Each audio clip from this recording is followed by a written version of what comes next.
సర్వశ్రేష్టమైన పువ్వు ఏది? ఒకసారి విజయనగరానికి ఒక పండితుడు వచ్చాడు. అతడు అన్ని శాస్త్రాలను అభ్యసించినవాడు.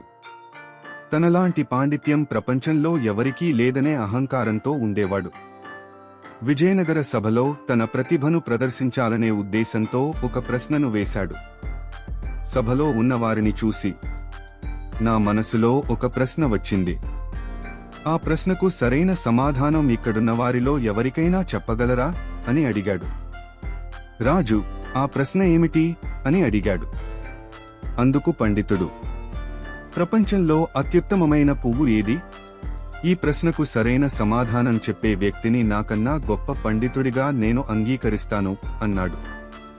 వెంటనే రాజసభలో ఉన్నవారందరూ తమ తమ సమాధానాలు చెప్పడం ప్రారంభించారు. మంత్రి, గులాబీ పువ్వే అన్నాడు. రాజగురు, మల్లె పువ్వే అన్నాడు.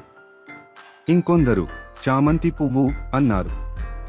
మిగతావారు తామర పువ్వు అని చెప్పారు.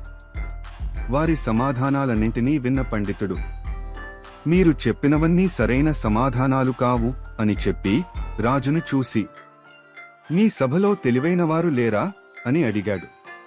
అప్పుడు కృష్ణదేవరాయలు నిశ్శబ్దంగా ఉన్న తెనాలి రామకృష్ణ వైపు చూశాడు.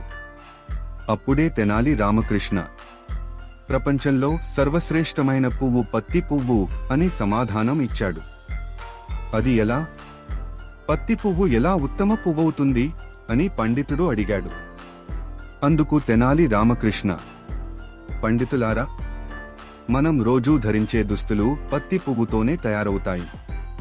మన గౌరవాన్ని కాపాడేది పత్తి పువ్వే.